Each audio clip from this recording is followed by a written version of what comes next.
Live on Instagram, live on Facebook. Hello, hello.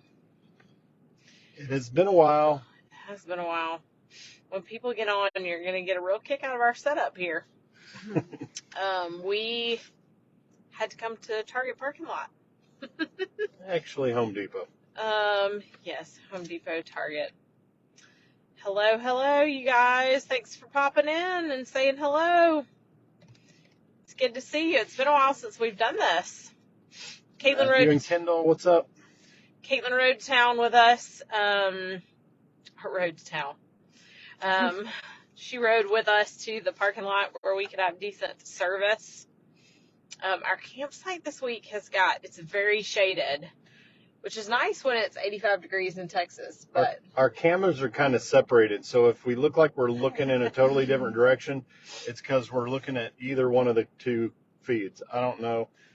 Hey, Instagram. Hey, Facebook. Yes. So our campsite is pretty shaded this week, and that's fabulous for 85 degree or 80 degree weather in Texas. Although we're supposed to get some cooler temperatures the next couple of days. But our Starlink is not helping our Starlink and our internet. Which is, Kevin and I were having this discussion earlier. You know, with the technology as much as it is, like, why does a tree branch affect Starlink? Yeah, it does. It's frustrating.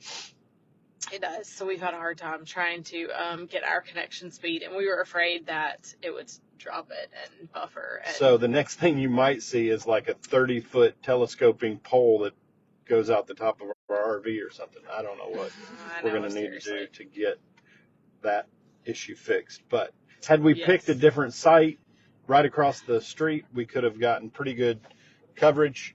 But we had no shade, no trees for the girls to put their hammocks in. Yeah, it's kind of a catch-22. Yeah. So anyway, so it's been a while. We need to catch you up on where we're at, what the last week has looked like. We will, we might spare you on the last 4 months. If you've been following along, you've seen this and that with RV repairs, dental work, all the things that we had to get done. But we have now officially been back on the road for a little over a week. So yes, we have. So we spent time in where over the last 4 months? So we hung out in my battery. Oh, there we go. My battery percentage is going low. So I will try to watch that. So over the last 4 months, we have spent time in Americus at my dad's. We have spent time in. Hold on. I need to say hello to some people real quick. Okay. Cash, Judge, and Mason. Oh, yes. If you're watching, hi, kiddos. I see Jesse's on here. So, kiddos, we're back on the road. You can follow where we are. Daddy will have to show you where we are at. So. Oh, look, there we go. Hey, it's good to see y'all. They said hey. Cash and Judge said hey. Yes, so we have spent time over the last few months in Americus at my dad's, getting some, that's been kind of a base for us. Back in Tifton, where we lived in South Georgia, we spent some time there. We have made a couple of trips to Atlanta. We have made a trip to Florida. Does that cover it all pretty much? New Year's, we were in Hilton Head with my parents. Yep, just some time. Cash is trying to wave at the camera like he can see y'all. Hey, we'll wave at you. So that kind of encompassed lots of stuff over the last few months, and maybe we'll start to share little bits and pieces of that time. One of the things that we talked about as we drove out of town on Friday, though, was that, you know, even though some of that time sitting still felt, I don't know what the right word is. Just, you know, when you're waiting on something, sometimes the waiting is hard. And we talked about just how purposeful the waiting is and how purposeful we could see, we could see the way that God had used our waiting over the last few months to kind of set some things in motion for our 2023 travel season. And so we talked about that as we drove out of town, and just wanted to make sure we remembered that as we move forward, that, you know, even in the waiting, that God uses those times. And that's always a part of his plan to kind of, you know, we can't always see where he's working and how he's working, but we can always know that he's working. So. Yeah, so some of those things had to do with funding. Some of those things had to do with relationships that we were able to establish and that will help us moving forward. and that we'll be able to collaborate with. And so we're excited about kind of where God has us with the ministry, and we're super excited to be back on the road. We were getting a little stir crazy, to be honest. So it's interesting too, like once you're full-time travel, to say to someone else, we're ready to get on the road and get back to our normal and our routine. That just sounds ridiculous. I know it does to the rest of you. But the truth be told, we had created kind of a rhythm and a routine in this nomadic season of our lives. And so we've been looking forward to getting back to that. So we spent our first week. Yeah, so we headed out and we made our way to New Orleans. And many of you know our past with New Orleans. I've done several trips there with our men's ministry at our church, and also we went there last year for spring break with some friends and did some work. And so we love New Orleans. We love being able to be there. When we contacted the folks in New Orleans, they shared with us that it happened to be the North American Missions Emphasis Week. They were excited to have us there during that week, so we were able to participate in chapel service, be there for the chapel service that they had where Kevin Ezell spoke. That was good to be there to be a part of that. And then following that, they had a ministry fair for North American Missions. And so we were able to have a table set up, and we met some great folks through that. And so that was a big part of our time there. But then we were able to connect with the church planner that we worked on a couple projects with last year, and we were able to take he and his family to dinner. He's Garden City Church in the lower 9th Ward, and he's in the process of planting a church in the poorest part of New Orleans. And so they're doing some neat work there. And also I got to meet with a planter, Stephen Partain. He is a planter that we had done some construction work with, and actually on Sunday, we didn't arrive till Monday, but on Sunday they had a soft opening for the cafe that groups had been a part of that I had led in the past. And so that was pretty cool to be able to know that cafe is now had a soft opening, and they'll be moving towards opening soon. And so that's been a long time coming. I know that Stephen is super excited about being able to open up that cafe. Yeah, it's cool to see. It's just really neat to be able to spend some time with some people that we kind of had started to build some relationships with. So there's a unique scenario there in New Orleans. The North American Mission Board actually has a regional office housed on the campus of the seminary there, which is a unique setup and scenario. That it's the only place that is the way it is. The guy that's the regional director there has also planted a church in the area, and we got to spend some time with he and his family as well, as we were on campus that day, and it was just good to be back in the city for a little while, to take in some sights and sounds, to eat things like a po' boy and a beignet. So anyway, we had a great week. Another thing that we were able to do at the ministry fair, we were able to make a connection with the Baptist Friendship House. That is the Send Relief Ministry Center that's in New Orleans. And 2 of their representatives were there at the fair. We met them. So if any of your churches have been, if you're at a Southern Baptist church, if any of your churches have been playing any of the Annie Armstrong videos as we lead up to the Easter offering, the Baptist Friendship House was featured in one of the videos a couple weeks ago. A couple weeks ago. And so you may or may not have seen that. The lady's name that has done a lot of the work there over the last, I don't know how many years, like 30 years maybe. Her name is Kay. And so we got to meet her there's a girl named Kaylee is kind of in the process. They're kind of doing a leadership shift and transition as Kay is approaching retirement. And so Kaylee was able to give us the tour, and we were able to see some of the things that they do. Just really practical ministry to love on people right down there in the French Quarter. Yeah. And right outside of. So anyway. I got to use my truck to bless a church planter. So the church planter that's planting in the lower 9th Ward is doing an outdoor setup. He's going to have a mobile cafe, and the place where he will base out of, he's putting up a little outdoor seating area, and had a pergola that needed to be picked up from Sam's. he was headed out of town, was gonna have to delay his leaving. We found that out at dinner that night, and I was able to just go ahead and go pick it up.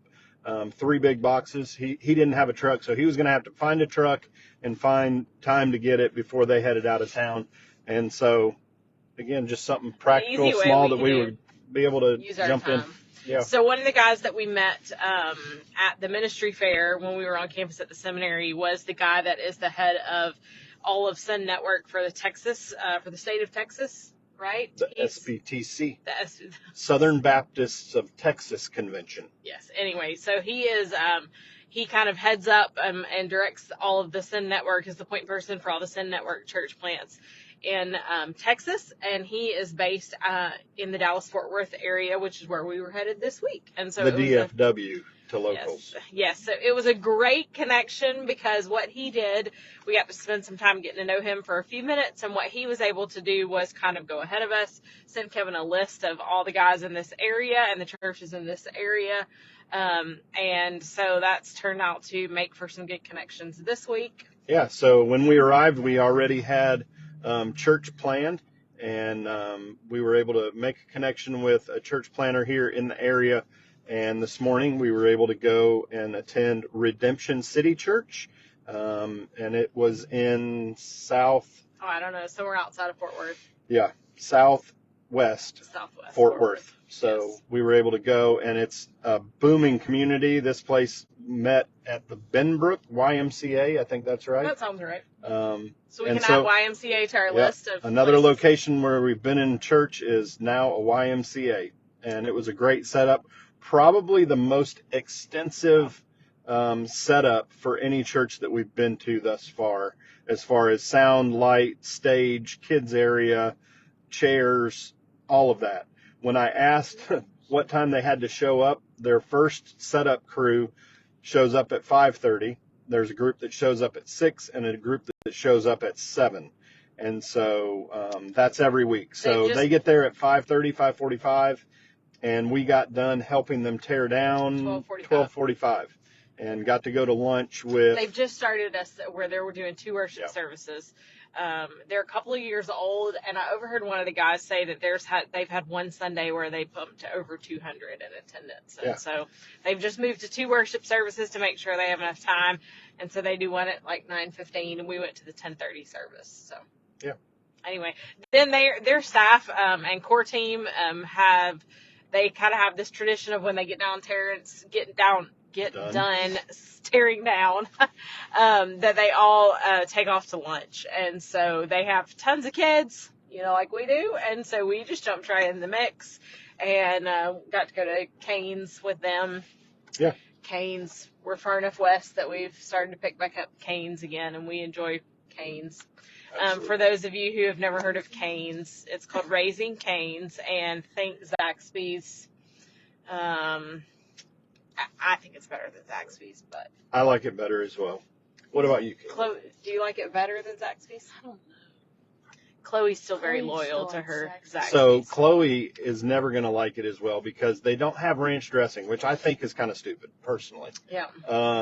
But they've chosen not to have ranch dressing. Well, typically, we're pulling our house behind us when we pull into one of those places. We go back in our fridge, get the Hidden Valley out, and carry it in. Today, we weren't able to do that, and so they had to go without ranch, so that probably... They may do, though. But anyway. Chloe's always going to be partial to places that have ranch. Mm-hmm. So anywho, that was our day today, and we... we have one more dinner set up for Thursday night with another... church planner and his family. We've got a couple other connections we're making this week. Gonna do school this week, all the normal stuff. Get ready. We're excited. So next on our stop, the next stop will be what do you want me to say? I was just going to say another thing that we got to do that we didn't really mention is we entered into Texas. For those of you who have been following along and seen our map, we had not been able to highlight Texas on the map and put our sticker on the RV yet. So that will be done this week. Yes, we've added it. Texas makes our 43rd state, so we added that to our map. And the other thing though is when we crossed over. So New Orleans to the Dallas area was quite the haul, and so we had about an 8-hour drive. And so Kevin realized on Saturday morning we were finishing up our drive that we were coming in very close proximity to Kilgore, Texas. And so we all made the decision that we needed to at least stop and go through there and get some pictures. And so we ended up finding this little local joint for lunch, burger joint. It was called the Charburger Stockade. Yeah, So interesting fact here. I think every restaurant should do this. So we ordered, and he said, hey, there's a pot of beans over there. They're complimentary. Help yourself. And they just had a big pot of pinto beans. It was very apparent to these local people that we were not from there. No, we weren't. So we had to look at the menu. You know, most people that came in there knew exactly what they were ordering. So we saw the Kilgore City Hall, the Kilgore Fire Department. Yeah, it was a fun stop. So we ate on Kilgore Street. We did. That was pretty cool. The guy wasn't that impressed that my last name was Kilgore that was checking us out at the restaurant. I did, and he didn't care. So we don't have as far to drive this. So we're back to our Fridays or move days. And so this Friday we don't have as far to drive. We're headed to Oklahoma City next. We have already made some connections there, one of which is another ministry center that's brand new that opened up at the first of the year. And so we are getting to make connection there. And one of the pastors that I've connected with there already was like, maybe we can get together. How did you get my information? So that was kind of funny. Yes. So anyway, as usual, thanks for tuning in. We are back up and going as far as our video and our content and keeping you up to date as we travel. So make sure you follow along. If you have any questions for us or things that you want to know about our life, any area of it, make sure that you put the questions in the comments, and we'll either hold those questions and go back and answer next week when we go live, or answer them in the comments. We welcome your questions about anything. Yeah. I'm trying to think, was there anything else? I don't believe so. I think that covers it. Thanks so much for coming and hanging out with us for a few minutes. Yep. And we will see you next week. Have a good evening. Have a good night.